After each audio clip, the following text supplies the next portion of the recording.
Yo, what's up guys? It's Noah here, and in today's video, we're going to be breaking down the NBA slate on Draftkings and Yahoo for Friday, February the 5th.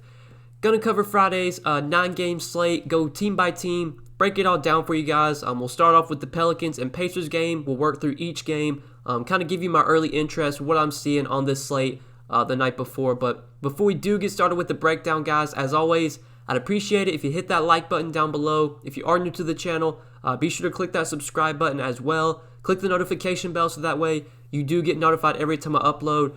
You will also get notified every time I do go live, and I will be live streaming this afternoon.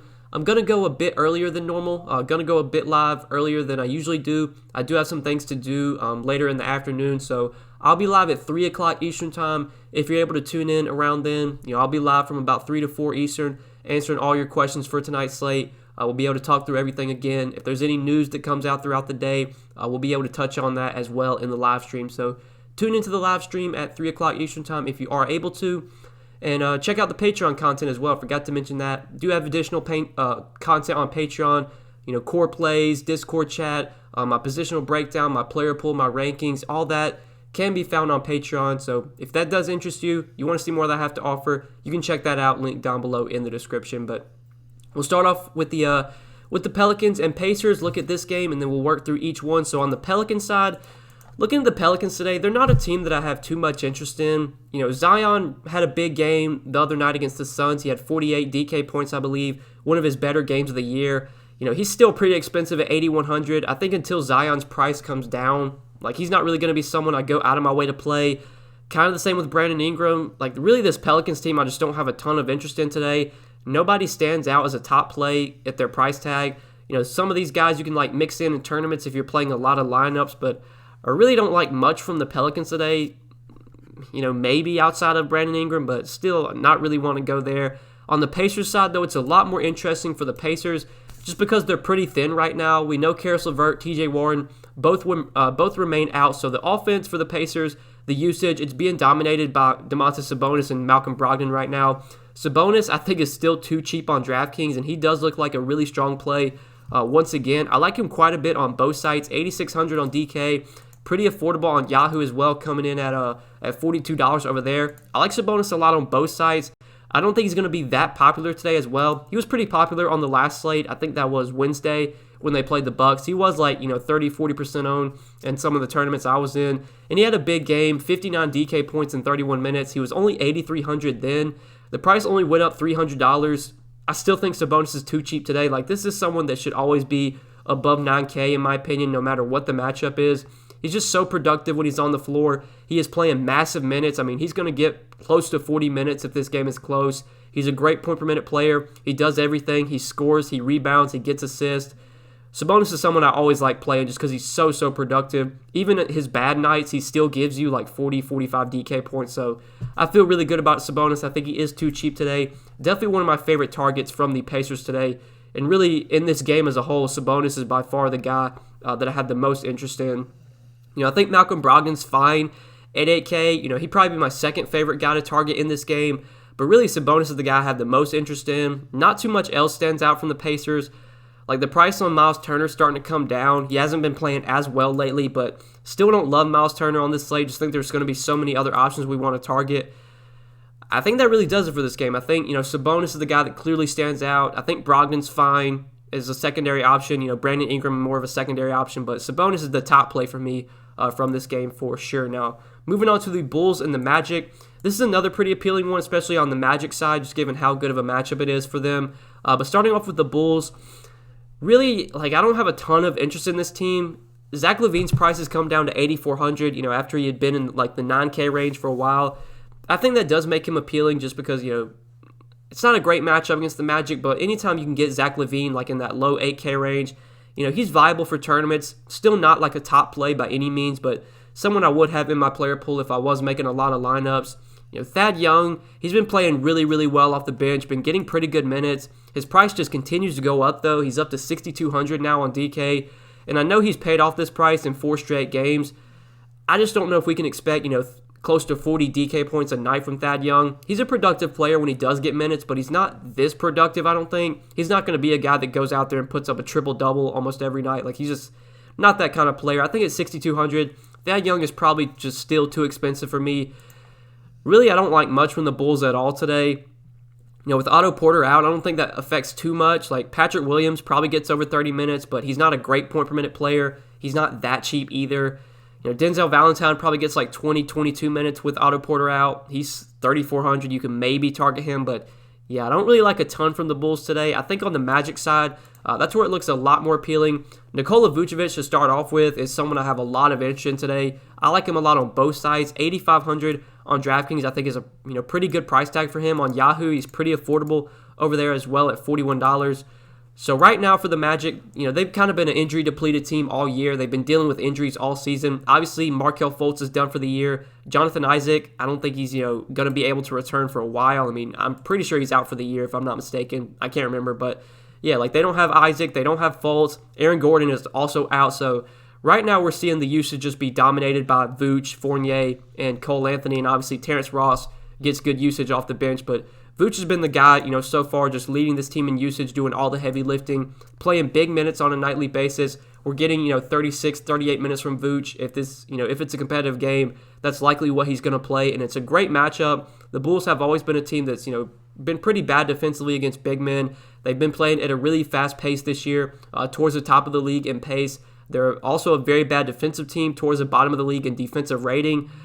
I think it's a great spot for Vooch. I think at 8,500, he is still, pretty affordable on DraftKings. This is a guy that has 55, 60-point upside. I mean, we've seen Vooch go off for massive games. Like, he can definitely give you a 20-20 type game with some assists. He can get defensive stats. Vooch is just a guy that can stuff the stat sheet, and with no Aaron Gordon, with no Fultz, with no Isaac, he's going to be dominating the usage. So really like Nikola Vucevic at 8,500. I think Evan Fournier at 6,200 is probably too expensive for me. He came out blazing hot last game against the Raptors. Kind of cooled off, though, in the second half. Finished with 34 DK points in 29 minutes. I mean, it's a good matchup. It's a fast-paced game, or it's at least a pace-up spot. I still don't know if I want to go to Evan Fournier on a big slate like this. I think Cole Anthony would probably be maybe my second favorite target from the Magic. It'd probably be between him and Terrence Ross. Anthony, just continues to get 30, 32 minutes on a nightly basis. He's kind of been inconsistent this year, but still does have a ceiling. It is a really good matchup. I don't mind him at 5,700, more of a secondary option. I think by far the top plays from the Magic for me are definitely Vooch. And I think Terrence Ross looks like a really good value as well. He's only 4,900. His price has come way down on DK. I know he's been bad lately, but I assume Terrence Ross is going to have a big game at some point. Like, he's just not going to keep being as bad as he's been. This is a guy that does get a good amount of usage coming off the bench. He does get a boost with Aaron Gordon out. I like Terrence Ross a good amount as a value at 4,900. I think he does look like a pretty strong value play on the slate. I don't think he's going to be that popular either, so definitely like him and Vooch. Those are probably my two favorite targets from the Magic. And then I think Fournier, Anthony, guys you can mix in as well. But I don't have too much interest in anyone else on Orlando outside of those four. So I think that really does it for this game. Moving on to the next one, the Raptors and the Nets. So this isn't a game that I have too much interest in. The price tags on, Lowry, Van Vliet, Siakam have come up a little bit. Obviously, Van Vliet had a massive game, nearly went for 80 DraftKings points last time. We don't expect that to happen again here. Van Vliet obviously is a high upside player, but it's so tough to predict which one of these Raptors guys is going to put up the big game. It could be Van Vliet, it could be Lowry, it could be Siakam. They all have upside. They all, have pretty high floors. It's a good matchup. Brooklyn's playing fast this year. They've been really bad defensively. I could see one of these guys popping off and putting up a big game, but, good luck predicting which one it's going to be. They've all, put up pretty similar, like, in terms of fantasy point per minute average, in terms of their numbers, their, usage, they're all about the same. I guess if I had to pick one, my favorite would probably be, like, Siakam, just because I think he's, like, the most affordable. But I don't think any of them are top plays for me, at least, not right now. I just don't think I'm going to be going out of my way to play any of these Raptors guys.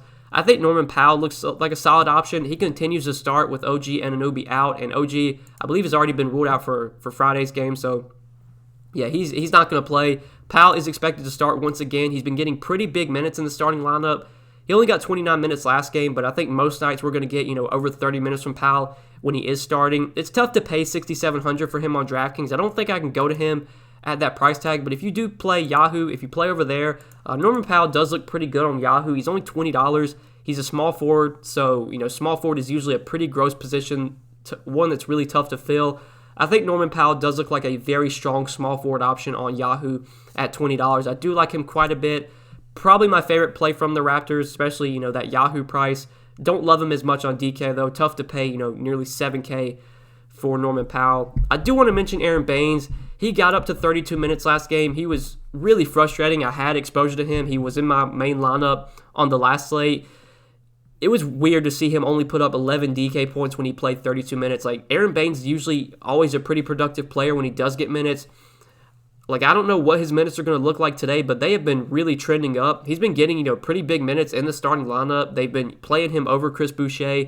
They haven't really been giving Boucher much run at all off the bench. If you tell me we're getting, 30, 32 minutes from Aaron Baines, I think he's actually a pretty strong value play at 4,200. Might be a bit risky because those minutes could go back to, 18, 16 at any time. Like, I wouldn't be surprised if Aaron Baines goes back to playing, 16 or 18 minutes. But I think given how the minutes have been trending up for him, the upside is definitely there at 4,200 if he is going to get over 30 minutes, especially in a really good matchup against Brooklyn, who's always been a pretty bad defensive team against, centers. Definitely like Baines as a lower owned, tournament option that has some upside. I do like him at 4,200 on, both sites. I'm pretty sure he's minimum salary on Yahoo. Yeah, he's minimum salary on Yahoo, so if you want to pay down at center, I think Baines looks pretty good there at $10. Norman Powell looks good on Yahoo as well at $20, but that does it for Toronto. Now moving on to Brooklyn, pretty straightforward team for me. I don't really have much interest in anyone on this team. Harden, Durant, Irving, like I've said it before, when these guys are priced like where they are, like none of them are going to stand out as top plays. Kyrie, I think, is probably still the most appealing, just given he's the cheapest of the three, 9,100. We saw him put up a big game last time out against the Clippers, 56 DK points in 37 minutes. Like, all these guys still have 55, 60-point upside, but it's just going to be so tough to predict when they go off for those games, when they're all, sharing the ball, splitting the usage. I don't really have any interest in anyone on Brooklyn today. Like, nobody stands out as a top play. Jeff Green started last game. He played over 30 minutes. I think he probably starts again and gets over 30 minutes, but like, do I want to go to him on a big slate like this? Not really. Like, I just don't really like anything for Brooklyn today. Honestly, they're probably just going to be a full fade for me. Not much interest in anyone on the Nets. So we can go ahead and move on to the next game, the Bucks and the Cavs. Now, on the Bucks side, you guys know whenever this team is fully healthy, I really don't have any interest in anyone outside of Giannis. Like, Giannis is really the only guy I ever play on Milwaukee when they're fully healthy. Giannis, I think, is once again, a pretty strong pay-up option on this slate. Obviously, there's some concerns here that maybe this game could blow out, but if it does, it's likely that Giannis is still getting there because, if the Bucks blow out the Cavs, it's likely that Giannis is the reason why. And we've seen even in blowouts this year, like, Giannis can still put up, 60, 70 DK points, even in, like, limited minutes. Just has so much upside, such a productive player when he's on the floor. Always a guy I'm willing to get to. We'll have to wait and see, if any value opens up as the day goes on Friday. But if I can fit in Giannis, I have no problems getting him, into as many lineups as I can. Like, the upside's just always there on a nightly basis. I don't see anyone on the Cavs really slowing him down. So definitely have interest in Giannis. We'll have to wait and see, though, what kind of value opens up, if it's easy to get him in. But I don't really like anything else from Milwaukee outside of Giannis. I don't see myself really going to anyone like Middleton or Drew Holiday or Bobby Portis. Like, I'm just not going to play these guys at their price tags. I just don't play them when Giannis is healthy. So that's really it for the Bucks. Now, moving on to the Cavs side, we do have some injuries to watch here, specifically the status of Colin Sexton. So Colin Sexton is currently questionable. If he were to sit this game, that would definitely give us, a pretty solid play in Darius Garland. Obviously, Garland is not that cheap. I mean, he's 5,800, but he would get a pretty nice boost if Colin Sexton's out. Drummond should get a little bit more usage as well. And we could maybe get a potential value play from Cleveland. I don't know who would start if Sexton were to be out. I would assume it would probably be like maybe Dylan Windler or maybe like Damian Dotson. Those two guys are both, close to minimum salary, or Dotson is minimum salary. Windler's 3,200. If Sexton winds up out, we can maybe consider them as value plays. If Sexton plays, though, like, I don't have too much interest in anyone on Cleveland. I think Andre Drummond looks the most appealing just because his price has come down a little bit. He's down to 8,200. His minutes, they aren't going to be as high as they were at the beginning of the year. Now that Jared Allen's on the team, they're going to be splitting the center minutes. You're going to see Drummond get about, 28, 30 minutes rather than 35, 36 minutes. So when he's playing, 28 to 30 minutes, his floor, his ceiling, it's obviously a lot lower than it would normally be. But if this game stays close and Drummond gets, 30, 32 minutes, I mean, he has 50-point upside any night he steps on the floor. He did put up a massive game against the Bucks earlier this year, 41 minutes, 63 DK points. Not saying that's going to happen again, but do have some interest in Drummond as a lower-owned tournament option. I still feel way better about Vooch for a little bit more salary. I would definitely prefer Vooch straight up over Drummond, but yeah, Drummond's viable. Don't really like anyone else from Cleveland, though. If Sexton winds up out, that maybe gives us some value, that maybe will make, Darius Garland a more appealing option. But even at 5,800, even if Sexton's out, I'm not going to be running to roster Darius Garland because he's not that cheap. I mean, you still need a really good game from him at his price. So, yeah, Cleveland just not that appealing of a team today. I think we can go ahead and move on to the next game, talk about the Jazz and the Hornets. Another game that doesn't look that appealing. On the Jazz side, it is a back-to-back for these guys, so that is something worth noting. Utah is on a back-to-back. On the Jazz side, Rudy Gobert I think is probably the most appealing here. It's a really good matchup. The Hornets, they've never been a good defensive team against bigs. It's going to be some combination of, Cody Zeller and Bismack Biyombo guarding Rudy Gobert. Neither one of those guys are going to really slow him down. This could definitely be one of those spots where we see Gobert put up, a 20-20 type game, have 3, 4, 5 blocks. I mean, he has upside here. Obviously, he's not someone you're going to be going out of your way to play. He's not going to be someone you're playing in cash games or anything, but in tournaments as a lower-owned option that has some upside. I do have interest in Rudy Gobert. He's really the only guy that I like, though, from Utah. I don't see myself really going to anyone on this team outside of Gobert. Even Donovan Mitchell at 7,700, I'm not the biggest fan of. The Jazz just aren't that appealing of a team today. They normally are never that appealing on a big slate when they're fully healthy. I can play these guys on smaller slates when there's not as many options, but when we have 9 games and other plays that stand out, I just don't really feel like I need to go out of my way to play any of these Jazz guys. So that does it for the Jazz. On the Hornets, it's really kind of the same thing. We know P.J. Washington remains out. So, yeah, Miles Bridges is in play, but they priced him up to 5,400. Terry Rozier is probable, so he's expected back for this game. Don't really want to play LaMelo Ball if Terry Rozier is back. Devontae Graham, I don't really like at his price. Cody Zeller is too expensive, even though he should probably play a ton of minutes. I don't want to pay 6,100 for Cody Zeller.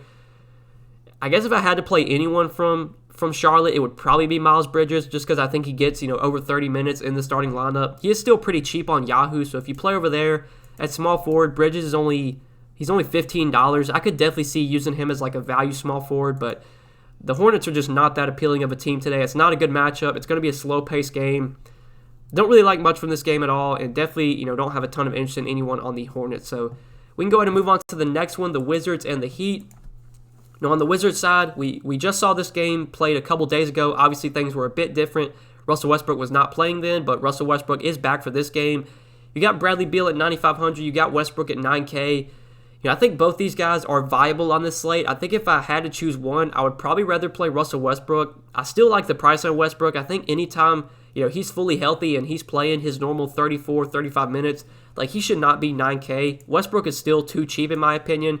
The matchup isn't great against Miami, but if we're getting 35, 36 minutes from Westbrook, I mean, he's got 60, 70-point upside. We saw him have a massive game against Brooklyn. We know he still has that triple-double upside, could put up a triple-double any night. Out of all the guys on Washington, I think Westbrook is my favorite at 9K. I do like that price on him a good amount. I think he is definitely too cheap on this slate, but Rui I don't have too much interest in. Bertans I don't have too much interest in. Washington is just not that appealing of a team for me outside of the top 2 guys, Beal and Westbrook, and I prefer Westbrook between the two. Rui just hasn't really been getting it done lately. He's had 2 decent games. 5,400 is not that cheap of a price, though, for Rui. I just don't feel like he has a ton of upside at this price. I mean, I'm looking for 35, 40 DK points from Rui in tournaments. Maybe he could get you 34, 35, but even then, it's not like he's a, smash play. Just not someone I'm really going to be looking to. Same with Bertans. I mean, he's been shooting the ball god-awful lately. Just not someone I really want to go to. So I think that kind of does it for the Wizards. Not that appealing of a team on this slate. Denny Avia, I guess I'll mention real quick. His minutes have been trending up. He got 33 minutes last game. Maybe you can play Denny Avia, if you're going to get over 30 minutes from him and only 3,900. But I have a feeling that there's probably going to be better value open up as the day goes on. I don't really want my night riding on Denny Avia, especially not on a 9-game slate. So, yeah, we can quit with the Wizards. I don't think there's really anyone else I want to talk about. So moving on to the Heat side, Once again, I said this on Wednesday, and I think the same thing applies today. It's a great matchup for these Heat guys, but they're all just priced to where I don't have a ton of interest in any of them. Like Bam at 9,200 is not that appealing. I think I'd rather play Vooch for cheaper, rather play Sabonis for cheaper. Jimmy Butler is probably my favorite guy to target from the Heat. He's still somewhat affordable at 8,300. We know he could put up 45, 50 DK points any night. It's obviously a great matchup. Should be a pretty fast-paced game. Should be a pretty high-scoring game. I don't really have any interest in any of the secondary options though for Miami, like Kendrick Nunn, Robinson. I'm not playing these guys. Kelly Olynyk, no thanks. If there's anyone I'm going to target from Miami, it's going to be Jimmy Butler, but he still just looks more of like a secondary play. I don't think there's really any top plays, standout options, priorities from Miami. Just not a team that I'm really going to be going out of my way to play today at their price tag. So I think that does it for this game. We can go ahead and move on to the next one, Minnesota and OKC. So I think right now, this is probably my favorite game to target on the slate, especially on the OKC side because, we'll talk about some of the plays that I like on OKC. But starting off with Minnesota, D'Angelo Russell is questionable, so this will be something to monitor. I believe he's been questionable for their last 3 games, and he's played all 3 of those games. So I'm assuming he plays today, but at least will be something to monitor. I think because the price has come down to $6,900, D'Angelo Russell does look pretty appealing on this slate. He is pretty affordable on Yahoo as well. His price has come down a good amount over there. Looking at Yahoo, you got D'Angelo Russell at $25. Normally we see him priced at $31, $32, so the price has come down a good amount on Russell. I think because of that, he does look like a pretty appealing play. He's not been getting the massive minutes that I want to see. He's not playing 36, 38 minutes. He's only been getting around 30 to 32 minutes, which is obviously a concern, but it's a pretty good matchup. It should be a pretty high-scoring game here. Minnesota obviously does play pretty fast. I do have interest in D'Angelo Russell at 6,900. Malik Beasley, I don't have too much interest in at 6,400. Kind of the same with Anthony Edwards, just not a guy that I have a ton of interest in at his price. I think Naz Reid is viable, though. He started last game, moved back into the starting lineup, and played his normal, 32 minutes. Was pretty productive with 30 DK points. Naz Reid, always been a productive player when he does get minutes. It seems like he's going to be getting 30 to 32 minutes a night, while Karl-Anthony Towns remains out. At 5,400, he is still pretty affordable on the slate, and he's still pretty cheap on Yahoo as well. So I do like Naz Reid as sort of a value center, a cheaper option at the center position. I think he does stand out as a really strong play, but outside of D'Angelo Russell and Naz Reid, I think that really does it for Minnesota. Not too much else for me on this team that I have interest in. Now on the OKC side, OKC once again is very appealing on the slate. Shai Gilgeous-Alexander remains out. George Hill remains out. And then we also know that Lou Dort is now out. So Lou Dort got injured last game, and he's not going to be able to play today. So I believe that leaves OKC with 9 healthy bodies. I think they had 10 bodies last game, including Dort. So now they don't have Dort. They have 9 bodies. So we should see a pretty tight rotation here from OKC. I think all the starters, once again, look like really good plays. Al Horford, I think at 6,100 is definitely viable. I think at his price, he's probably my least favorite of the starters and of the OKC guys, but really good matchup against Minnesota. Minnesota has been terrible defensively this year against big men. Naz Reid has never been a good defender. They've allowed the most fantasy points to the center position, the Timberwolves have, so it is a favorable matchup for Al Horford. I think he does look like an appealing option at 6,100, but given the savings, I'd probably rather roster Darius Bazley. I do like Darius Bazley a lot here, 5,700 on DK.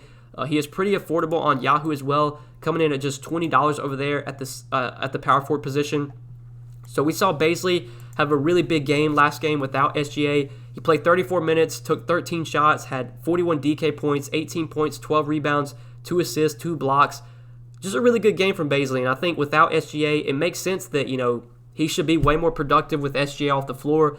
Obviously, SGA is a very high usage player, so getting him off the floor, there's going to be a good amount of beneficiaries, and I think Bazley is one of those clear guys that's going to benefit with no SGA. Should be able to get more shots up, should be involved more offensively. The rebound numbers saw a spike as well. I think that's probably going to continue. I think Bazley can definitely give us a double-double again. He's a guy that can get some defensive stats as well. I think he's still a little bit too cheap. I know his price came up a good amount, but I think he's still probably too cheap if he's going to be playing 34, 35 minutes. I like him a lot here in a pace-up spot against Minnesota. So Darius Bazley definitely stands out. I think Hamidou Diallo, once again, is a really strong play. His price came up as well, but I don't think it came up enough. 5,200 on DK, still pretty affordable on Yahoo as well over there at $18. We did see Hamidou Diallo start last game in place of SGA. I assume that he starts again. Played 33 minutes, had 31 DK points. Wasn't a great game from him offensively. He only took 9 shots, but he was able to contribute with 16 points, 9 rebounds, 1 assist, and 3 steals. Like, Diallo's just been really productive with SGA off the floor this year. He's averaged over a fantasy point per minute. He's a pretty high usage player as well. Like, he's going to be involved in the offense. He's not just going to stand in the corner. So I think at 5,200, Diallo looks like a very strong option with no Lou Dort. Like, that just makes me even more confident that he gets big minutes just because they're running out of bodies at this point. So I really like Diallo once again at 5,200. And then Theo Maledon, I think, is in play as well at 5K. We saw him start last game. He's continuing to start. He played 36 minutes. He shot the ball god-awful last game, and he still had 28 DK points. I know he had 6 steals and a block, which is obviously not something that we can expect to happen again. But, I mean, you can't expect him to shoot 16% from the field either. I mean, I would assume he's going to knock down some shots today. At only 5K, if we're getting, 35, 36 minutes from Theo Maledon with no SGA, should be way more productive, should get more usage, going to have the ball in his hands a lot more. I like him as well. I think he's another, viable guy to target from the Thunder today. 5K on DK still feels a little bit too cheap. $14, I believe, is his price on Yahoo. Yeah, $14 on Yahoo. I think he looks really good over there. So really like Bazley, really like Diallo, really like Maledon. I think all 3 of those guys are, once again, pretty strong options. I think Al Horford is in play as well. And then even the bench guys, like Kendrick Williams is 3,500.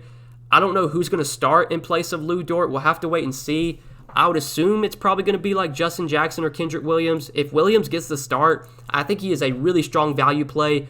He got 23 minutes last game off the bench. He's been really productive this year with the Thunder when he does get minutes.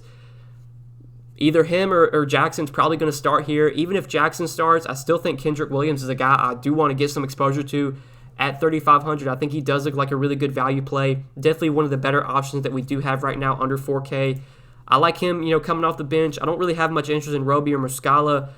Maybe if Justin Jackson starts, he could be viable at 3,200. He played 30 minutes last game. Only had 12 DK points, though. Like, he's not that productive of a player on a point-per-minute basis. If I can find the salary, I would much rather play Kendrick Williams, who I think gives you way more upside. But, yeah, there's a lot to like from this OKC team. I'm assuming they only have 9 bodies once again, so there's definitely going to be guys we want to target from the Thunder. Obviously, the starters look really appealing, plus Kendrick Williams, maybe Justin Jackson, but, I think all 4 of Maledon, Diallo, Bazley, Horford look like really good options. I think Kendrick Williams, if he starts, looks like a great value. That's probably where I would limit my exposure to OKC, probably just those 5 guys. I don't think there's too much else I want to target from the Thunder, but yeah, that does it for that game. Really, really appealing one, more on the Thunder side where, I have a lot of interest in. But talking about these 2 late-night games, we'll start off with the Suns and the Pistons. Not that appealing of a game overall. I think the guy that looks the most appealing on the Pistons, as always, is Jeremy Grant. The price tag on Jeremy Grant is pretty reasonable. He's come down to 7K on DK, so I think he does look, pretty appealing today. If you're looking for a mid-range small forward, I think Grant, him and Bazley look like pretty strong plays at the small forward position. I do like him quite a bit at 7K. I don't really like much else, though, outside of Jeremy Grant. Like Blake Griffin, he's really cheap, but he's just been terrible this year. Really has no upside at all. Like, even a big game from Blake Griffin at this point is like 34, 35 DK points. Like, his ceiling is just not that high. He's not playing a ton of minutes either. I really don't like anyone on the Pistons outside of Jeremy Grant. I guess we will need to monitor the status of Wayne Ellington. So Wayne Ellington is currently questionable. I would assume that if he's out, we probably see Josh Jackson move into the starting lineup. If Josh Jackson does wind up starting, then he is actually someone I do want some exposure to as a value. He is a pretty productive player when he does get minutes. We've seen that over their last 2 games, 24 and 30 minutes, 30, 37 DK points. If he were to start for Wayne Ellington, I'd assume he gets around 30 minutes. At 5,100, he would definitely be a pretty good value play on the slate. It is a revenge game as well against his former team, or at least, he used to play for the Suns a while back. So, yeah, Josh Jackson, if he starts for Wayne Ellington, I like a lot. Or I would say I like a good amount as a value, but that kind of does it for the Pistons. On the Suns side, like, not a team that I have too much interest in today. I don't really like Booker or Paul at their price tags. I know the prices come down on Devin Booker, but he still doesn't look that appealing. DeAndre Ayton, I think, is the guy I would go to between those 3.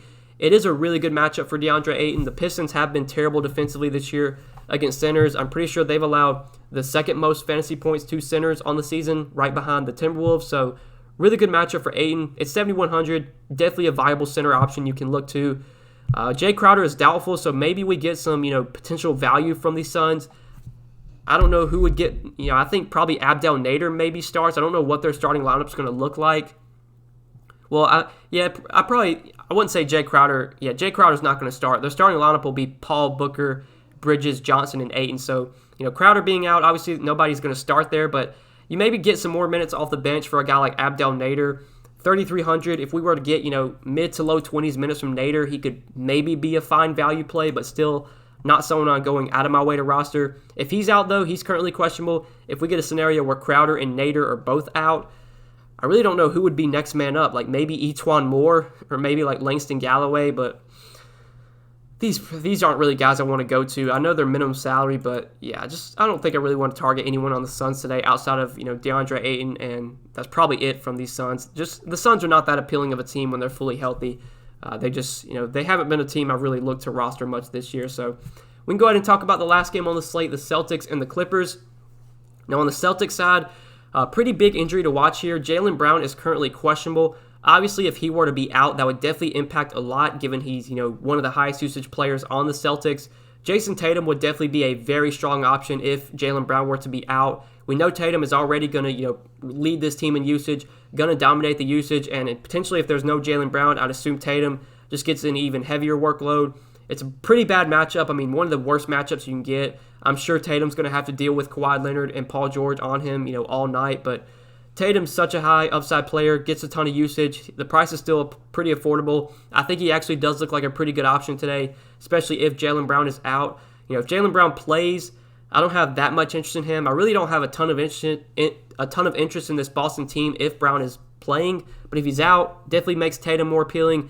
Kemba Walker would obviously get a boost with Jaylen Brown out, but they've already said they're going to limit him to 30 minutes a night for like the next week or two. So even though Kemba gets a bump, if potentially there's no Brown, he's probably only going to play around 30 minutes, even if it's a close game. So tough to consider him a good option at 6,500 when he's limited to 30 minutes.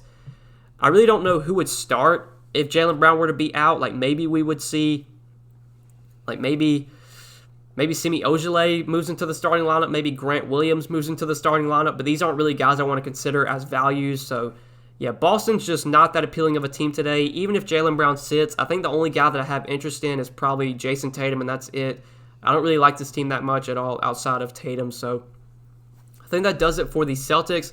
Now moving on to the Clippers side, another team that I just don't really target that much when they're fully healthy. The price tags on Kawhi and PG are somewhat appealing. Kawhi is down to 8,800 on Draftkings, which I think makes him an appealing option. But if we do get a scenario where Jaylen Brown is out, I think I'd rather roster Jason Tatum for just $100 more. Like with Beverly out, you can maybe go to Reggie Jackson. He's been getting pretty solid minutes without Beverly. Got 23 last game, 35 the game before that. I mean, the minutes have kind of been up in the air. It was also a blowout last game, but I still don't really want to go to Reggie Jackson on this slate. Like, this game as a whole is just not that appealing. Two pretty good defensive teams, two pretty slow-paced teams. Even if Jaylen Brown's out, I don't love anyone in this game outside of maybe Tatum, and that's kind of it. Like, I'm not really going to be looking to target much from this Celtics Clippers game. So I think that does it for all 9 games tonight, guys. I think we broke everything down team by team. So I hope you did enjoy this video. As always, if you did enjoy, hit that like button before you do get out of here. Hit the subscribe button as well. If you are new to the channel, be sure to click that notification bell so that way you do get notified every time I upload. Never miss out on any of my new videos. You will also get notified every time I do go live, and I will be live streaming this afternoon around 3 o'clock Eastern Time. Going to be going live a little bit earlier than normal, so around 3 o'clock Eastern Time. If you're able to tune into the stream, I can answer all your questions. We can talk through everything for tonight's 9-game slate. But yeah, I think that does it, guys. Best of luck tonight. As always, I appreciate you watching the video. I hope you enjoyed, and we will see you in the next one. Good luck, guys. Peace.